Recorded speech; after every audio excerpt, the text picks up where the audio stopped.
Got Your Eers On is brought to you by Tactical Legion 9. All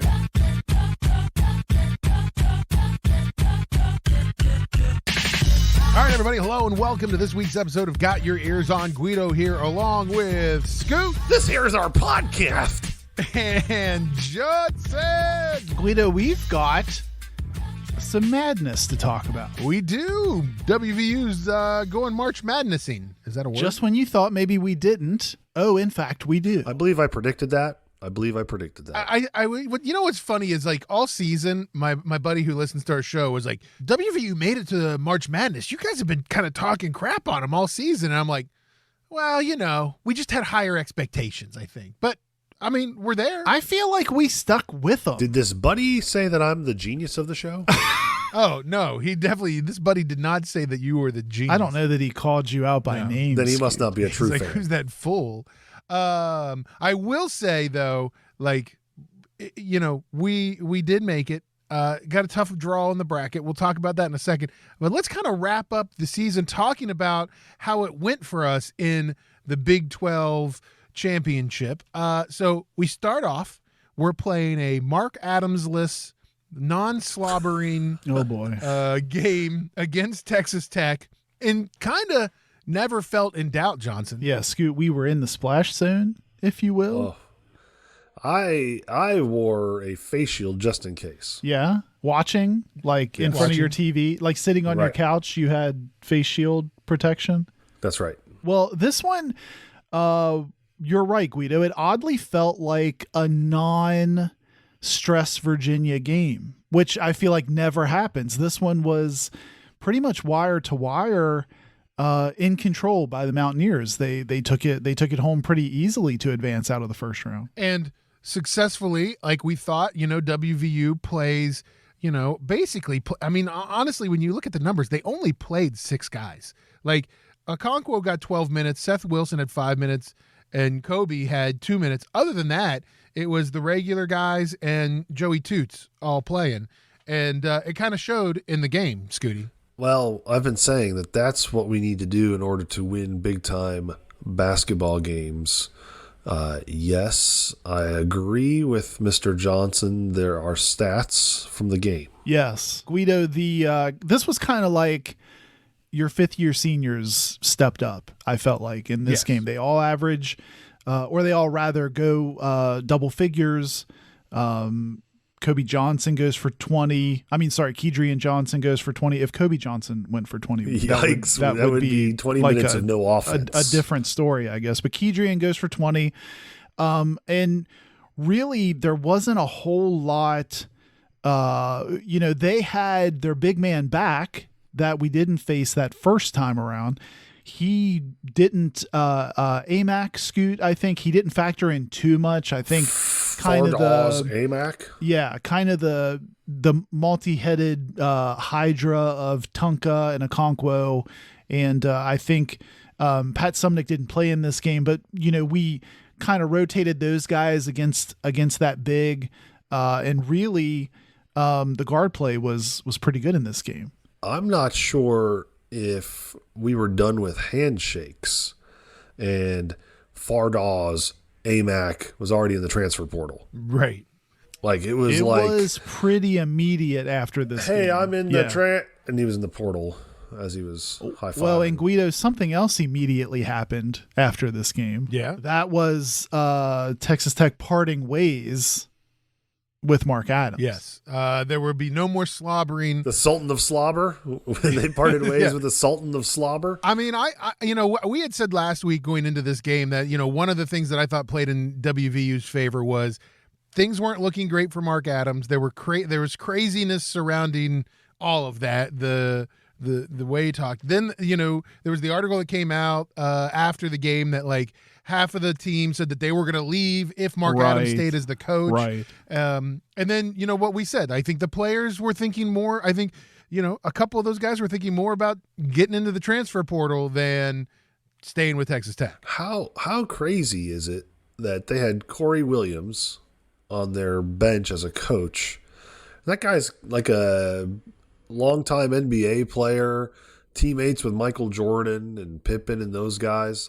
find that odd that he was just a random assistant coach. They're kind of lucky that they had a guy with his pedigree on the bench to kind of step in. Yeah, that's true. Yeah, and it'll be interesting now. I guess, Guido, the search commences immediately. It'll be interesting to see who they interview for that. We'll talk about it in a moment, but Chris Beard sounds like he's finding a new home. There was like speculation, would they try to circle back to him or something? Doesn't look like that's going to happen. But yeah, I would think it's interesting, Scoot. Texas Tech has had some named coaches over the years. If you think about like Bobby Knight and Tubby Smith and guys that have gone through there. So I think you would have to imagine that, there will be people interested in that job. It's a Big 12 job. There will be people interested. Could it be a guy like Josh Pastner, who was recently fired from Georgia Tech? He's a name. Yeah, and I think that we watched, I don't know. Do you kind of feel like Mark Adams was sort of like this bridge of like, we didn't have anybody at the time, so he was already in the program. He never felt like it was somebody who fit the program or even fit the Big 12. Well, I'd say they like tough guys, right? Bobby Knight, tough guy. Mark Adams, boxing, tough guy. Allegedly. I think didn't Josh Pastner, why do I think he's from West Virginia? Wasn't he born in Glendale or something like that? I'm not sure. You might be right. He was Anyway. at Memphis. Anyway, Then he went to Georgia I agree Tech. with you though, Guido. It seemed like a bridge. Like, I don't know. It felt like a bridge. Like, I'm not shocked that they're already moving. Like, I think had Slobbergate never happened, they were already not in love with the performance and, where things were going. So, I don't know. It may have almost given them an out, really, to go ahead and move on and make a decision. Another interesting story that kind of came out after the game as well. Robert Jennings, who's a bench player for them, came off, played 4 minutes in the game against WVU, scored 2 points, had a rebound. He entered the transfer portal after the game, to which came out pretty quickly that WVU picked up the phone and gave him a call, Johnson. Yeah, there's been like a slew. I think Ethan Bach, so at Ethan Bach _. You guys gave me jazz about putting zeros in my handle. How about a trailing underscore to keep it unique? There you go. Right. He's done a really good job pointing out all of the portal players that WVU staff has talked to. And I feel like every day he adds someone to this list. But Guido mentioned Robert Jennings, Khalif Battle from Temple, Scoot, Jameer Nelson Jr. How does that ring to your ears? From Delaware, Chris Ledlam from Harvard, and then a guy by the name of Nicholas Timberlake. I don't think he's any relation to Justin from Towson State, but there's already this laundry list growing, including, we're going to talk about Eddie Lampkin, including TCU's Eddie Lampkin was added to that list recently. You can just tell. Someone commented recently, Guido, I don't think WVU has recruited or like really signed any high school players as of yet in the upcoming class. And I think people are kind of like, that's okay. Like, where, like, this is now what we do. We go. That may be the wave of the future. Yeah. Right? Like, we look at known quantities in the portal and we do that. I'll take Eddie Lampkin. Do you imagine Eddie Lampkin and Tonka as a 1-2 punch? Well, I just find it interesting, guys, that, Huggins or whoever, Josh Eilert, whoever it is, going out into the portal early. I mean, we still have a game left to play, maybe a few more games left to play. And I think it's interesting that, before, just after the Big 12 tournament, so, ends, these names get into the portal, and WVU is the name coming out of trying to go after all these guys and get their name out there already. So I think it's an interesting play, Johnson. Yeah, and I think I know we're going to talk about Kansas, but let's go ahead. Scoot, in the show notes, I gave Eddie Lampkin like his own heading in the show notes, because to me, this story like started to take on a life of its own. We hadn't even really gotten into the start of the Big 12 tournament, and reports had already started coming out about Lampkin stepping away from TCU. It was first tweeted out, I think, Was it Stuart Mandel, Guido? Someone tweeted out. I'll look it up here. It was the at Frogs Today. Scoot, I know this is one of your favorite yes, Twitter accounts. I get on that all the time. Frogs Today, Frogs Tomorrow, Frogs for next year. every day. Frogs, Yeah. every man a frog. Every man a frog. They came out and said he had stepped away for quote unquote personal matters. Quote unquote, he can't stand Jamie Dixon. Yeah, right. Well, then we started seeing these other spot stories where there's like screenshots of text messages where, Jamie Dixon is supposedly reaching out to him and they're firing texts back like, this is disingenuous. The treatment he's been on, really crazy stuff. So TCU ends up going through the Big 12 tournament without Eddie Lampkin. He actually entered the portal Monday. I mean, that's kind of how quick, that story developed, Guido, like you were saying.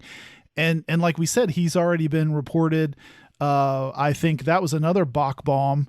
Ethan Bach reported that on Twitter that he had also been contacted by WVU. So Scoot, yeah, you're right. It is intriguing for two guys in the early season that kind of had a healthy competition in that first game, WVU and TCU, with Big Tunka and him going at it. It's an intriguing thing to think about, to have both of those bigs on the same team. It's interesting. Do you think that, that because of the way college basketball is now, Scooty, because you have to get guys that only play 1 year. It's funny. It's like we used to have the one and dones going to the NBA, and that's kind of gone by the wayside in the past few years. And now you feel like it's the one and dones because they're coming to you for their fifth year, senior year, or they come to you and they don't like their playing time, so they go to somebody else.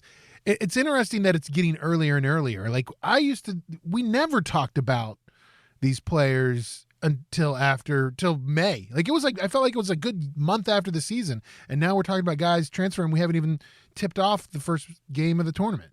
Yeah, it's such a weird. It's almost like the guys that opt out of the bowl games. Yeah, it's kind of like that weird. Like it's almost like they become a story without really being the story. Like they're not really playing anything. They're just wanting to get their name out there, and some of these guys probably want to get their name out there now, so that it's not one of these things where teams start to fill up their rosters and then they're stuck looking for somewhere to go with nowhere to go. Well, I'm glad you said it that way, because I guess maybe to take this Eddie Lampkin story by itself for a second, and in relation to like people like us that might be interested to see who he's going to choose, might that be WVU? Do you think, I'll just play devil's advocate, do you think there's any reason, to me, I would almost argue, do you hesitate and pump the brakes a little bit for a guy that's stepping away from his team, going into the NCAA tournament,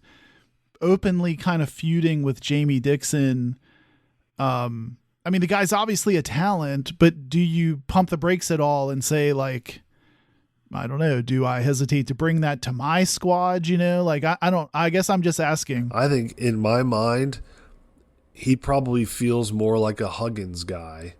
He's got a bit of a Devin Williams-like feel to him. I think he's a little bit more of an offensive threat than Jimmy Bell is, right? Let's call it like it is. Jimmy is not much of an offensive threat. Can he get you an offensive rebound? Sure. But and he's got some size, but that's about the extent of what Jimmy's really bringing. And he kind of plays like an explosive dude. I feel like TCU was... They had Mike Miles, and he was kind of the engine to that team this year. But I feel like when Lampkin was in and was having good games, I mean, he was a decent force around the rim. So yeah, I agree with you. Let me interject one other thing, Guido. I think since we're on the topic, I would just put this in here too. Jeff Goodman at Goodman Hoops, he reported, he put out a tweet that the portal has now set a record. 173 players have now gone portaling, and that was through yesterday. So I think I saw more tweets today, of course, of additional players into the portal, but that's a ton. There's now this just enormous warehouse of players for coaches to check out, and almost Scoot, I guess this team for WVU maybe is case in point, but year to year, you can almost go, if you're good at it, you can almost go just put your 5 together out of the portal almost every year now. I agree. I think at some point maybe there's restrictions put on it, like maybe what we're seeing with Jose Perez, where they've put the kibosh on him. But right now there's no real rules to it. They're just decided, you know what, let's make him the example. We'll start we'll set the standard with him. You can't leave your school if your coach leaves. You can't just pick up and play at a new place. So I think there will be some rules to follow. I mean, I don't know. It's interesting because look at WVU. Look at our top 6 players right now, right? There's only one that was on the team last year. The other 5, Stevenson, Mitchell, Matthews, even though he came back, Matthews, Bell, Toussaint, all guys that transferred in, all guys that came in, So, and I think you can get away with that now, apparently, And I think to be honest with you, and I mean, having not gotten in and really dug into recruiting for WVU basketball yet, because we're still playing basketball, guys. You look at it and go, well, maybe this is Huggins' new play. Maybe this is the university's new play. Like we're just going to pull guys out of the portal, and you're going to see a new 5 guys every year. Is this the Calipari Coach K one and done, but the WVU version, right? So we can't get the one and done 5-star high school guys. We're going to get the proven college guys. They may be one and done for us here, but we already know that they can compete at the college level, so that's what we're going to do. Yeah, it's like a spin on that, isn't it? Yeah. Well, and I think that as a head coach or as a recruiter, it almost gives you a little bit better of an ability to build a team that can work together, right? You know what you need. You know the type of guys you need. There's 190 of them in the portal right now. You go look at some video. You say, hey, these 5 work well together. Let's get them on the team. Let's look at the other side of it, right? So let's say you bring in a couple of guys like you did 2 years ago and they don't really work out.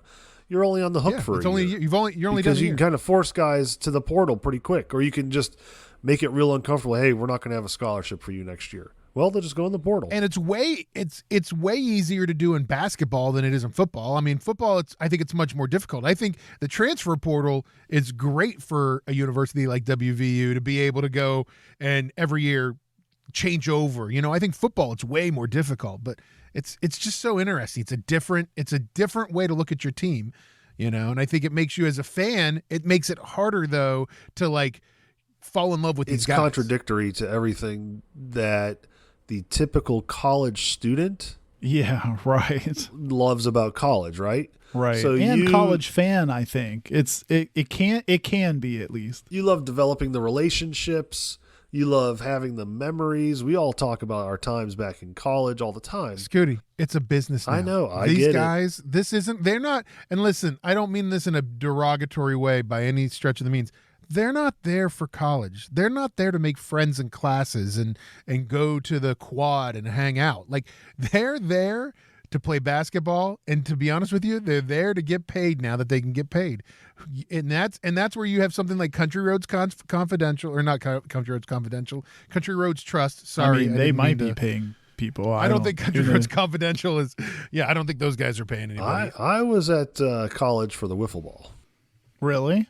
I think yes. Were you were brought? They recruited you, right? They brought me in for the wiffle ball. Yeah, had a mean curve. Don't you think too that there's you could almost have whatever, if it's one, if it's a few, whatever that percentage of your coaching staff does scouting, you could almost year round scout now. I feel like if you weren't already, it's almost like you could almost have those people keeping an ear to the ground, hey, I'm hearing this guy's going to jump into the portal. We're going to keep an eye on him because we've already identified. If that's the case, we're going to be ready to pounce on him. And Jay Kuntz. That's Jay Kuntz. That's his job. That's what he does now. That's 24/7. He's director of player personnel / recruiting.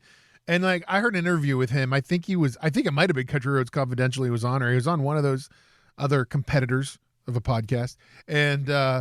And he was talking about that.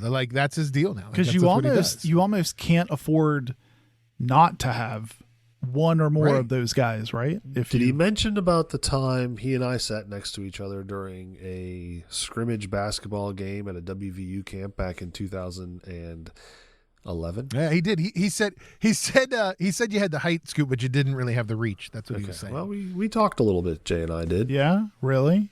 Yeah. You feel like you left an impression? I mean, apparently not enough because he's not asked me to come on board yet. He's not asking my opinion of who he should go after, so no. I'm going to guess no. I did not leave an impression. Although I believe he is much like me from Connecticut. Oh.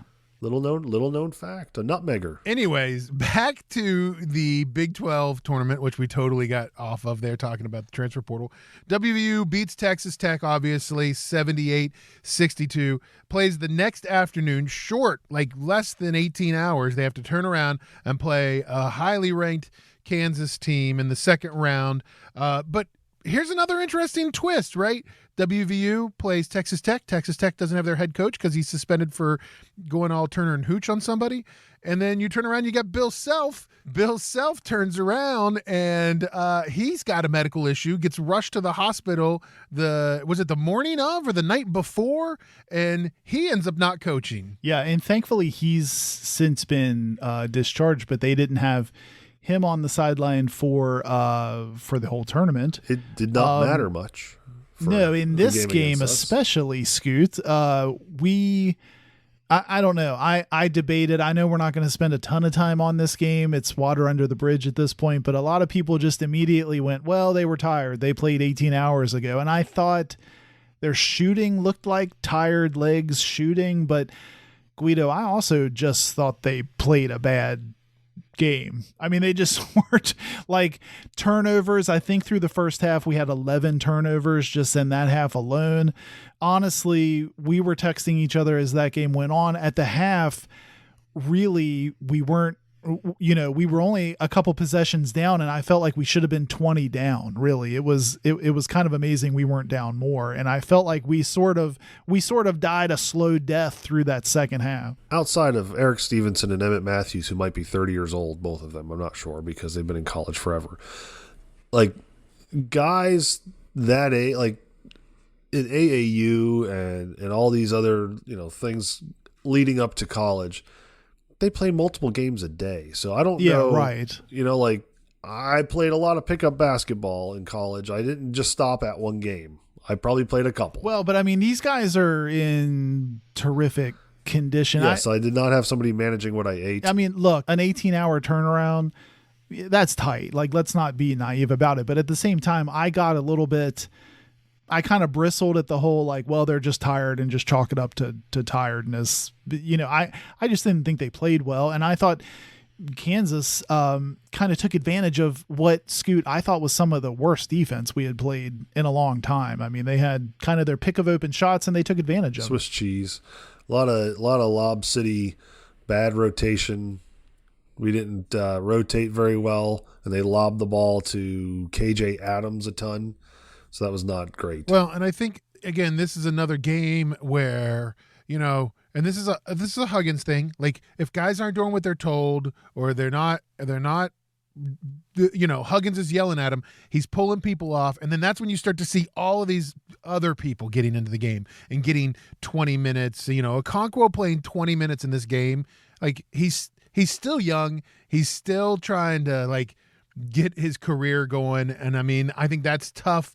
When you try to get him in the game. Jimmy Bell has issues, only plays 9 minutes. Well, if we're being realistic, right? So Jimmy Bell came to us from a junior college, right? I would list him as a project because he had to go through a massive weight transformation, muscle transformation.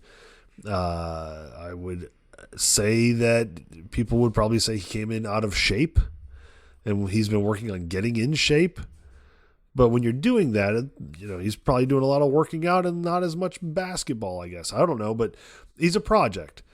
Okonkwo is a project. You can't win games when you've got multiple projects occupying one spot on the floor the entire game. Yeah, I think that's fair. Mo Wagi is a project. Well, every time I look at the box score, I kind of take Tonka, Okonkwo, and Pat Sumnick, and I just add them up. Like that's That's our 5 kind of in triplicate right there. So the one thing, Guido, to your point that I thought was odd is he sits Eric Stevenson for a big chunk of this game. Seth Wilson, I love Seth Wilson, but Seth Wilson either gets 30 seconds in a game, or this game he played 15 minutes. Like he has to be confused, I would think, because he either gets a lion's share of minutes or he doesn't play at all. It's kind of weird, but I felt like he was the benefactor, if that's what you want to call it, for Stevenson being sat for periods. Would you call him and Kobe the "oh crap, I should have gotten this guy in the game" guy? Well, kind of. I used to rope Joe Toots in there, but Joey Toots has been playing more and more. I mean, like in this Kansas game, he goes for 11. He actually shoots the ball really well. I think he played 26 or so minutes. So yeah, I think maybe Kobe and Seth. Yeah, I guess so. So, but I think they didn't look great. I don't think in the scheme of things we thought we would match up well against the Kansas 18 hours later. And so WVU drops. Kansas goes on to get to the championship game to play against Texas. And I don't think there was many people who thought Texas was going to win that game. And not only did Texas win that game against Kansas, they kind of at 20 points, they trounced Kansas. They made them look bad in this game. It was crazy. I'd like to know when the last time Kansas scored under 60 points. 56 points for Kansas in that game to lose, I guess, to give up the championship to Texas in the Big 12. Maybe they were tired, Scoot. Maybe they were tired. They'd played 3 games legs. in a row. Their legs. So, but all that is now water under the bridge. WVU finishes the Big 12. We didn't. I guess it was exactly where Guido said it would be. I'll just put it that way, guys. Exactly what Guido said it would be.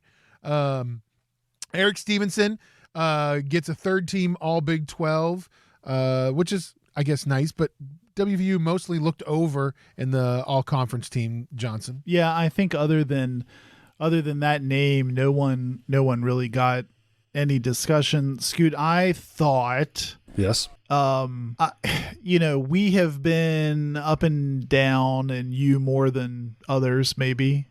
I'll take the liberty of saying that, on Kedrian Johnson. And I thought Kedrian's defense in his 5th year in this conference would come up in these. Look, at the end of the day, is it a big deal?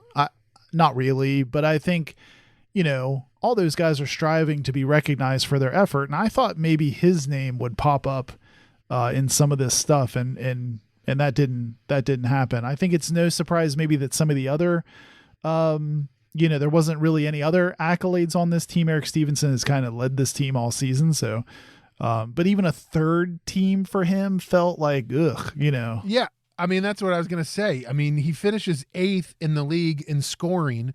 Third team feels kind of like a snub to me. Well, if he doesn't grab his crotchal region, is he higher? Because you got to think maybe he's ticked off some people along the way. Yeah, that's reasonable. I can see people doing that, but he's considering, we also noted that he now is like one of 5 Mountaineers all time, I think, to score. It was like 23 plus points over 5 straight games. The other 4 are Hall of Famers or something. Yeah, right. So you kind of, when you start to think about some of that stuff he's done this season, I agree, Guido. It feels snubbish to me to put it was what was it, 5 games in a row with 23 or more points, and you think back, like Joe Alexander didn't do that. Yeah, right. Think of all the other Butler names that do you that. might. I started what the heck? I didn't realize that. Like, that's crazy to me. No, I agree. Yeah. So fast forward. It's time to go dancing. WVU gets into the tournament. There was a lot of talk, where were they going to be, but it was kind of always solid. Like everywhere you saw them going in to Sunday evening, they had them like 8, 9, 10, 11 right there, sort of in the middle area. WVU finishes and gets into the bracket to be a 9 seed to play an 8 seed. We face Maryland on Thursday. That's a 12:15 tip-off on CBS, in case you're wondering. I think it's great. Like 9's not terrible. I thought that's about where we would be. I just think where we got in the bracket that we got put in and the direction that we got put, it's tough that we're going to have to face a very tough Alabama team if we beat Maryland, Johnson. Yeah, and I think, Scoot, it's interesting. I think the first thing that jumps out at you is if you get by this Maryland team that is no slouch, you're rewarded with the number 1 overall seed essentially in their own backyard. To me, that is such a us thing to have in a bracket. But I think, speaking of Maryland, someone, let's see, Ryan Decker @RyanDecker on Twitter. I thought he had a really good summary tweet. Guido, WVU's 24-14 all time versus the Twerps, which you might not guess. 6-1 on neutral sites. They've won 3 in a row and 6 of 7 back to 1988. And the two teams last played, you probably remember this, in the 2015 NCAA Tournament. WVU won by 10. So, I mean, there's history there. We know there's history there, but there's favorable history for WVU in these games. And I think when you start to look at Maryland, finishes 5th in the Big Ten this year, nothing really, I guess when I saw this matchup, I thought, okay, like I'm okay with that. There's nothing here that tells me like it's over. Sometimes you see a matchup and you're like, well, this is over before we got started. I don't feel like that. Yeah, Maryland's led by transfer guard Jameer Young. He averages 16 points a game. He shoots 42% from the field. First year head coach for Maryland, though, Kevin Willard. He was at Seton Hall. Oh, he comes out of the Big East there, Seton Hall, for 12 years. But, Maryland top 30 defense right now.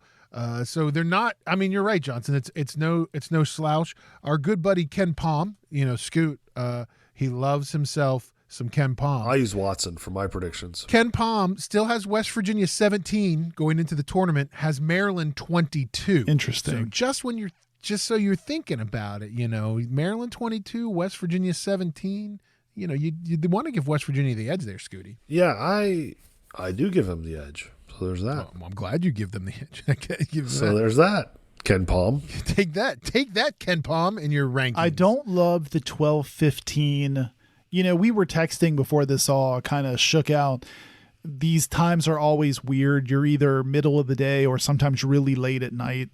I was kind of hoping for the late at night, just so if I need to have my normal level of nervous anxiety watching these games, I could do it on my own time late at night, instead of now apparently wasting some of my employer's time in the middle of a Thursday, which sounds like right. like I'm going to be doing.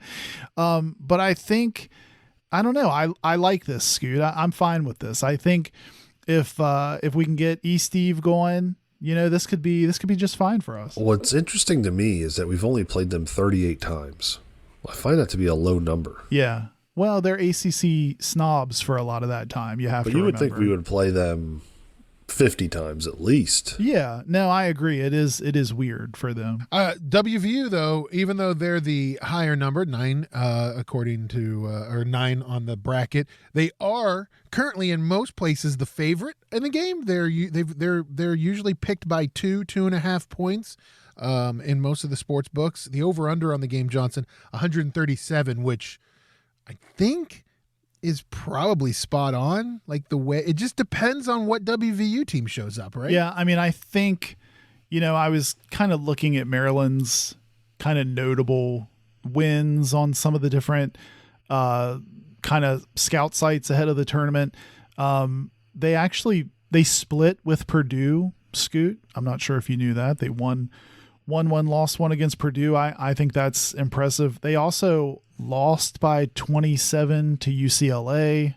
Like there's certain games that stick out to you. So I don't know. It's kind of hard to get a read on them. They did beat Northwestern once. They beat Miami, some of the other tournament teams. So I don't know. I think, people could probably look at WVU and do some of the same stuff if you consider, split with Kansas State, beat Pitt, beat Iowa State twice. I think each team kind of has quality wins and then eyebrow raising losses. So I don't know. I think it's going to be a really good matchup. Maryland's 21-12. So, like I said, 5th in the Big Ten.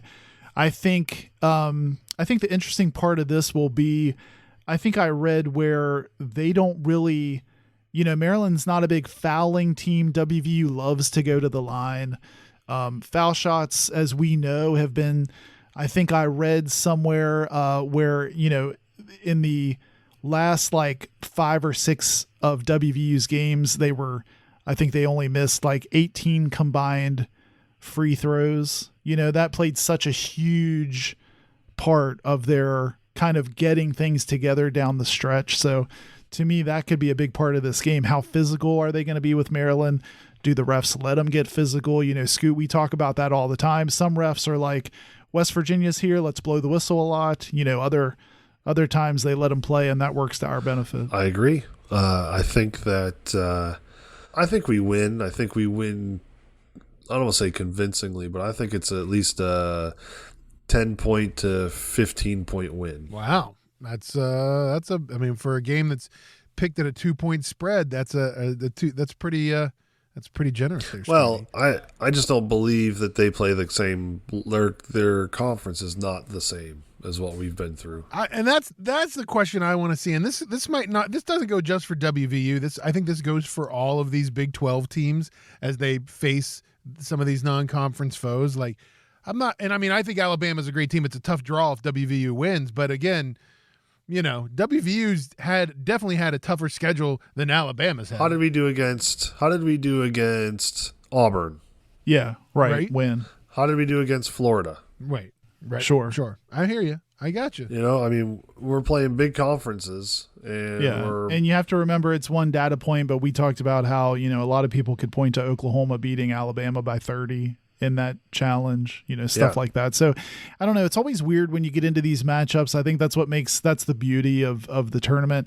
I kind of am interested to see if WVU can get it. I think it would be great to have a Tonka Okonkwo productive game in this game. We've sort of been getting away with Trey Mitchell, Emmett, Stevenson, people, dishing in 15, 25 points over this stretch. Would you call that Tonkwo or Okonkwo? Otunka. Maybe. I think you need to call it Otunkwa. I like that.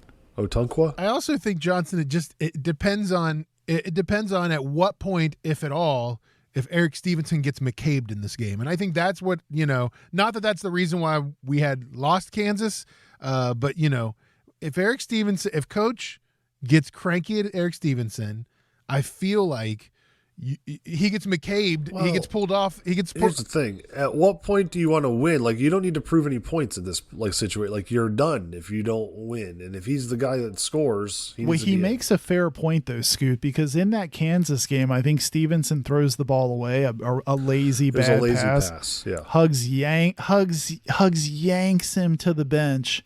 And he just sort of languishes there for a few minutes until he puts him back in the game, and it was funny, Johnson, because I think it sticks out. If anything in that game, it sticks out the most. He throws that lazy pass, gets picked off, turned over. We go down, we foul, and they go to the line to shoot 2.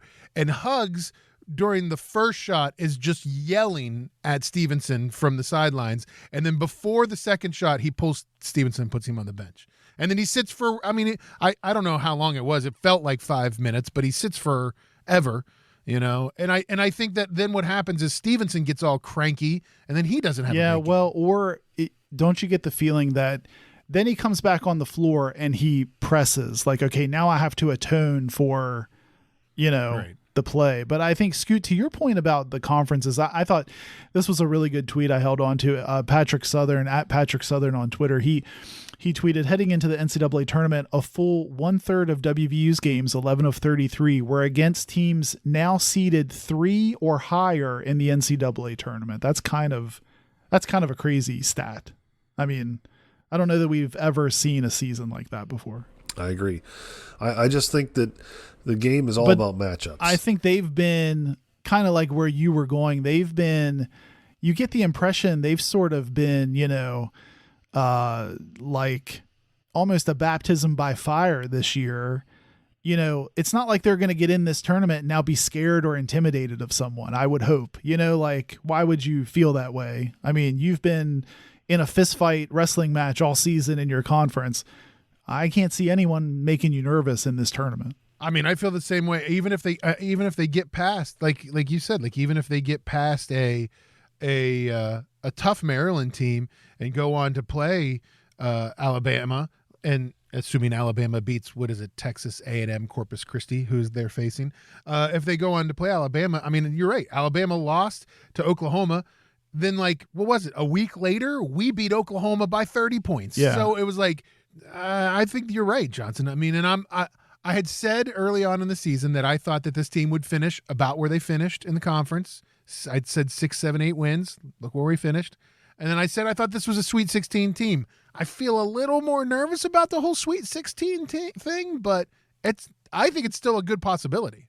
I think it's an interesting opportunity too, because I have a feeling Alabama's not, can't you see, all you need is for a team like that to be looking past you, like, let's just go take care of this 9 seed or whatever.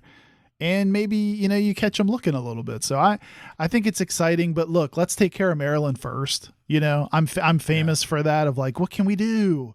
Because if I did the heart version of my bracket, I just mark WVU like all the way through the whole thing, and then I'm like, come on, I gotta use my, So you're but saying that's a badge. that's what I'm compelled. I'm always compelled to do that. I want to do that.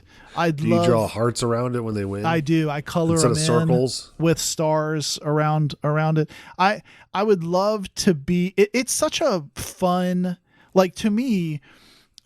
And we've had that feeling a couple times over the years. There are a few things that are more fun than to still be watching basketball in the second weekend of the tournament. It's so fun. I mean, it's just I don't know. The few things as a sports fan, to me, can beat that, Scoot. Well, it's been a long time since we've been able to really enjoy that.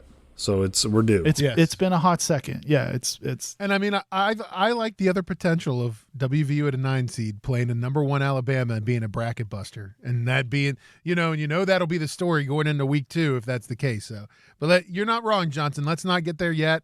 We'll talk about it next week on the show, and we'll be excited then. But for now, we'll take it easy.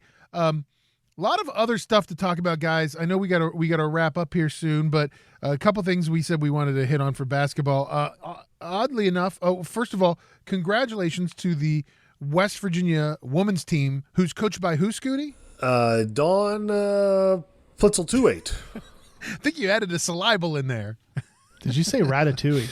I don't know what I said. WVU women's basketball also is playing in the tournament. They're a 10 seed. They play on Friday at noon against the Arizona Wildcats. So congratulations to WVU women. Both WVU teams in their respective brackets. So that's good for the university. First-year coach, Coach P, as I'm going to call her.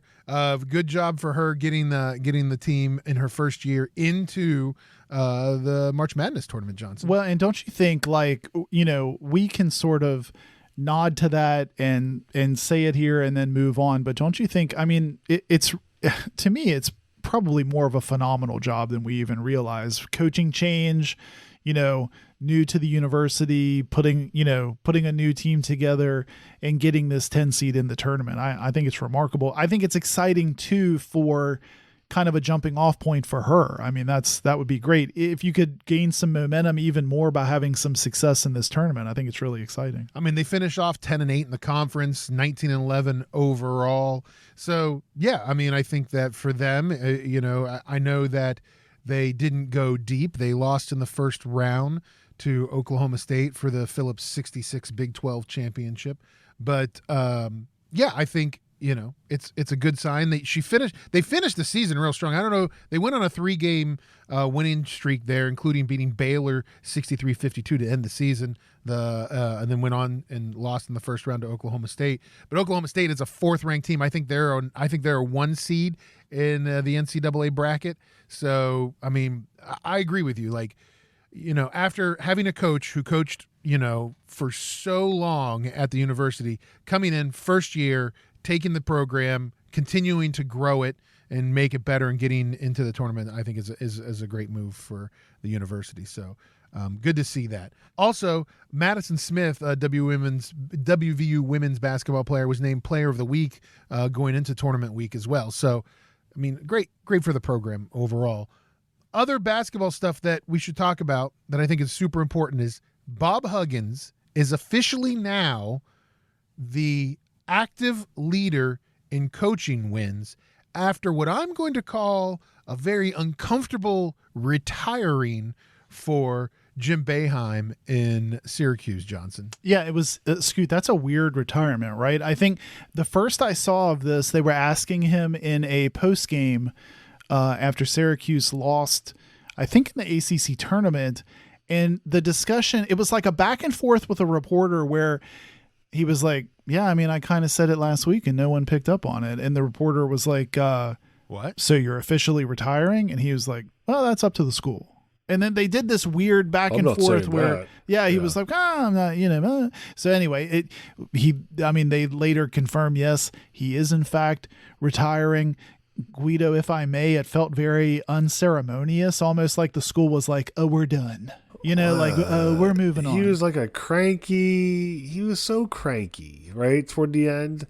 Like, I don't know if he was ever really not cranky, but last 10 years has been full send crank. I feel like it's like nobody's really enjoyed at least the last 5 years. Right. And maybe himself included.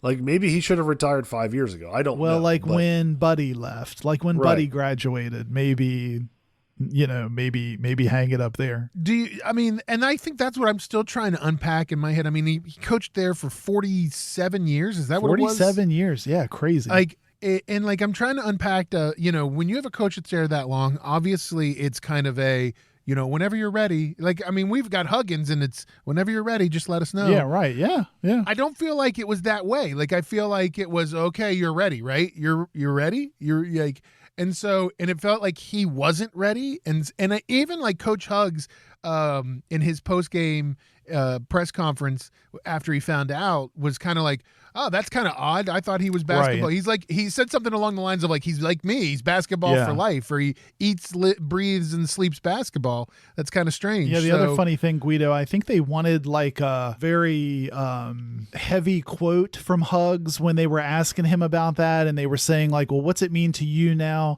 You're the active leader in coaching wins. And Guido, I think he said, I guess that means I'm really old. And that's pretty much all he said. Yeah. Well, it's like, I'm the next to die is basically what it means, right? You're like the next old, you're just. Well, and I think he said something like, he goes, I guess that means I'm really old, but I don't pay attention to those kind of things or something like that. Yeah. I don't know. It's great for WVU. It's going to be the next, how many ever years Huggs decides to continue to coach. It's going to be the line under every game on ESPN, right. Most wins by an active coach. Nobody's catching him anytime soon. I think that, for me, does that help WVU from a recruiting standpoint? Not to say that Jim Boeheim leaving helps WVU recruiting, but it seems to. Now that gives Hug a bigger stage. Well, we saw what with Omar I keep wanting to call him Silverio, but it's just Silverio. All he kept talking about was how he's excited to play for the GOAT. I get to play for a Hall of Famer. I think it helps. So I think if you're going to Ole Miss, which is where I think you're going to go here next, if you're going to Ole Miss, you can't say that you're going to play for a Hall of Fame coach. Not yet, obviously. And Chris Beard, I think, who's now the head coach at Ole Miss, has yet to I don't know if he's even on a Hall of Fame track yet, Johnson. Well, the SEC has become very honey badger on this stuff, right? Lately, haven't they? They just don't care. Oh, you're fresh out of terrible news, suspension, firing. We're good. Come on in. I think it's. You said it was a mistake? Okay, sounds good to me. Look, I don't want to kick a guy when he's down. I think it's a weird thing that happened with Chris Beard. I think where I was going with that though, Scoot, is I think you would expect like a guy to go spend a year or two in like low profile and kind of let that go coach at JUCO, find yourself a D2 and then school Ole to coach. Miss comes to you and you're like, yes, I'm ready to get back into this. I mean, this just feels very, I don't know, very fast. Yeah, I mean it is. Yeah, I think it's a mistake, but that's not my decision. I mean, it'll be interesting. He has one successful season really under his belt that he can kind of write home about. Everything else is about how much of a genius. It's that whole he's a genius. But where's the genius? We saw it once. So is Eric Mangini, right? Right. You're not wrong though. It's the same. And we've seen this before with other coaches. So, I agree with you. Other interesting things. Patrick Ewing out at Georgetown. Johnson. I'm sorry, I'm not Johnson, but he was a horrific coach. Well, isn't that so weird, Scoot? Like you would have thought that would have been a match made in heaven. And I think I text you guys the other day, like little kid us would never believe how terrible Georgetown has become, right? Talk about tarnishing your legacy.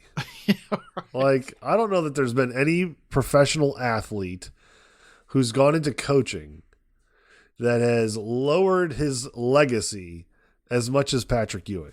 Well, and somewhere John Thompson III is like, you dumped me out of here for this? Like, really? Like you couldn't tolerate me anymore? There was a stretch where he was 0-21. Yeah, I mean, they were just horrific. It's bad. And you're talking about probably the biggest player ever to come out of their college. He's one of the biggest alumni. Right. It's a big, it's kind of an interesting. And now he's forced to part ways. He's now a cautionary tale to all former college greats. Yeah, and you wonder and because it didn't seem like it was a let go, you're fired kind of deal, not a amicable I'm just going to retire kind of thing. And so now you're well, for years, he's been an important alumni that you invite back and you have him on the court and he helps, hand and shake somebody's hand and raise money for the program. Yeah. And now you're don't come back. We changed the locks on you. Sorry. Yeah, right. My code 3333 doesn't work in this store anymore. What the heck? Awkward. I know your jersey's hanging in the rafters, but please don't come into this state. I mean, we're going to give you that back. We're going to give you that jersey back. You can have it to keep. Just keep it at home. It's very weird. Speaking of weird, Will Wade getting a 5-game suspension written into his newly minted $1.2 million contract at McNeese State, Johnson, is also a fun, weird story. That's because Will Wade, I think, is a shifty character. Yeah, I think shifty is putting it nicely, Scoot. I think, wasn't he, this was Will Wade, I think, from LSU fame, right? Yes. Of being multiple level whatever NCAA infractions, pretty much got tossed out of LSU. Well, he's back at McNeese State. I don't know what's going on at McNeese, Guido, that they're we got to get on this guy. We got to snatch this guy up. But apparently this just got my attention because part of his contract has an immediate 5-game suspension that he has to serve to begin his inaugural season at McNeese State. I just thought, Scoot, to use your word, you're a shifty character when that's a pretext thing you have to do before you get started. Yeah, it's so weird. Why? I think, he must be a tremendous coach for you to actually go after him when you could have gotten Patrick Ewing at half the cost. At half the cost, at half the price. Well, Wade is still under investigation. He was fired, and I think he was suspended before the 2019 season, and then he had more issues at LSU, and I think 2022 was his last season at LSU. Because LSU kind of let it ride for a bit, right? Yeah. They're it happens all the time. It's okay. And then so the wording from McNeese is that the reason they decided to write this suspension into his contract was to help mitigate any violation sanctions that the NCAA put on Wade. So they're saying, hey, we're going to suspend him for the first 5 games, so you don't have to. So then they'll just tack on another 5 or 10. It's almost like, look, we know this guy's probably going to do something wrong. We're going to go ahead and kind of upfront suspend him, and then just when you find something, take that into account. Right. Almost. Oh yeah. Yeah. It's bizarre. So definitely interesting. I mean, but he's back. What other crazy things do we have? UNC decides that they don't want to play in the NIT. That's a very WVU thing to do, Johnson. Yeah, well, I think we were talking about this earlier in the week because we were already reading the stuff about UNC going from preseason number 1 to not even making the tournament.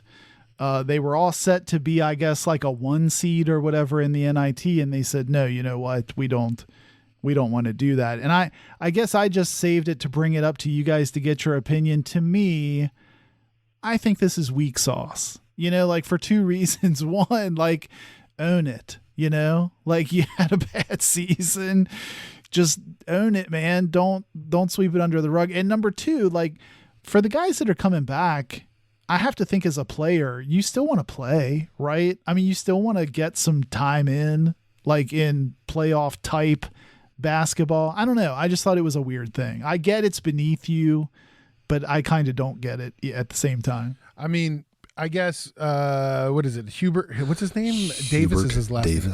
Hubert Davis. Yeah. Okay. I get it right. He's in his second season there, coming off of these, one of the greatest coaches of all time, a program that's huge. I think that you want to go just to continue to help build on all of that, build on, you're trying to get a new guy, you're trying to get a new thing going on there. Yeah, because Scoot, they've already started to talk about people on their team that are entering the transfer portal. I guess for North Carolina, I don't know what North Carolina fans feel. Johnson, you're a North Carolinian. Yeah, well, they're not. I mean, they're up in arms about it for sure. Well, it's the first time in what Johnson since 1980 something that they haven't made the tournament. Yeah. Right. So, I mean, you're talking of it's 40 years. It's the first time they haven't made the tournament. So it's just an interesting, situation for them. From what I have read, though, it doesn't sound like, they're talking about coaching changes or anything. They're going to take a step back and continue to focus on, academics, I'm sure, is what they're really concerned about. They don't want the kids tutoring. Yes, tutoring. They don't want anybody to miss any classes. Finals are coming, so it's very important at UNC. So yeah, that covers it. Some other news we should talk about real quick. Congratulations, Geno Smith, 3-year, $105 million deal with the Seahawks. Not too shabby. Not too shabby. And a couple other WVU guys signed some decent deals. David Long signs a 2-year, $11 million deal with the Dolphins, and Kazir White signs a 2-year, $11 million deal with the Arizona Cardinals. So, I guess things are looking up for WVU players in the NFL. And then one last thing, I don't want to get into it too much, guys, because I got to save it for our off-season conversation. But conference realignment talk still kind of murmuring, still kind of there underneath everything that's going on right now with the NCAA tournament. The ACC wants to merge with the Pac-12 now, is the rumors that are coming out.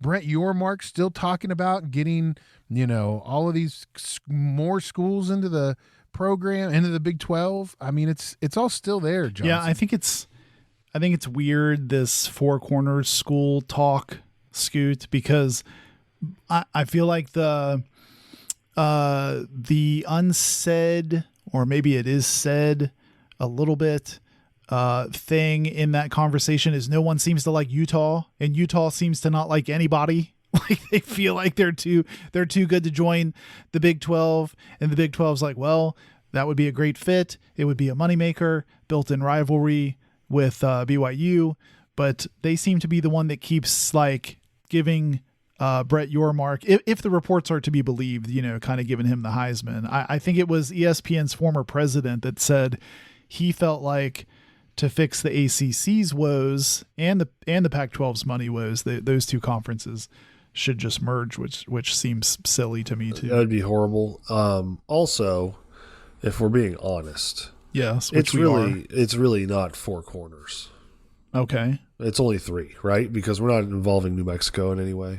Aren't they one of the corners? I guess they would be a corner. We're talking Colorado, Arizona, Utah, and yeah, I guess you're right. New Mexico. Do you think New Mexico takes? Do you think they take offense to? Yeah, I think they do, because I would think if I'm a New Mexican, which I'm not, but yeah, their college teams don't carry a lot of chutzpah, panache. Yeah, right. New Mexico or New Mexico State. One is an Aggie and one is a Lobo, right? Am I right? I think I am. Yes, I think you are. State and like New Mexico State, I think is the Aggies. And I think they're both in like middling conferences. I wonder if they are the only state outside of a Dakota that doesn't have a Power 5 college. Maybe Nevada. Montana. There's not very many. Idaho. Well, let's just name states. Well, now you got me thinking, Scoot. Vermont. Yeah, I guess there are some. New Hampshire. Yeah, like half of some. New England, Okay. right? All right, Maine, all right. like, You're ruining my point. My point was great until you guys really started. I mean, I feel like we just until we brought feel like logic we to it. just pointed out maybe less than great. I don't know, but I think this realignment stuff is going to be another hot summertime topic, Guido. This will probably be fodder for at least a little while, because the word right now is that like Apple is in streaming TV discussions with the Pac-12, and they think they can only get their valuation up to like 25 to 28 million per school, which I don't think is too shabby, but in the scheme of things right now, it's very low compared to probably what like a Washington or an Oregon or, some of these teams think they can get. And so you start to hear about, like we talked the other show, Florida State wants a unbalanced valuation for their part of the ACC. You start to hear that about some of these teams in the Pac-12, and then that naturally drives unrest between the schools. So I feel like it's going to be a mess before it gets cleaned up. And I just find it's interesting that it's again, it's heating up in such a weird time of the year. Yeah, I feel like. Right. I think that's more what throws me off. Same as the transfer portal. This also, like, why this is happening right when the most money-making biggest thing for the NCAA is going on, with the tournament. Why is this all? And I just, it'll be interesting to see what happens over the next couple of weeks during March Madness. Well, guys, we should probably wrap it up. We'll be back next week with another show talking about how WVU does in the first and second round, hopefully, of the NCAA tournament. West Virginia tips off their first round action against Maryland. That game is 12:15 on Thursday. You can find it on CBS, the big network. So check that out, and check us out as well. You can find us online on Instagram or Twitter. Just search us at Got Your Ears. You can also find us on Facebook. Just search Got Your Ears On. And our website, Johnson, GotYourEarsOn.com. It's pretty cool. Yeah, it is pretty cool, if we do say so. We'll post the latest show there with all the show notes that we talked about, probably stuff we didn't even get to during the show. You can click on the TuneIn link right on the homepage and listen to the latest show. And then if you would, click through to the merch store and check out the GYEO merch. Yeah, check it out. GotYourEarsOn.com. We'll be back next week with another show. Thanks, everybody, for listening. This has been Got Your Ears On.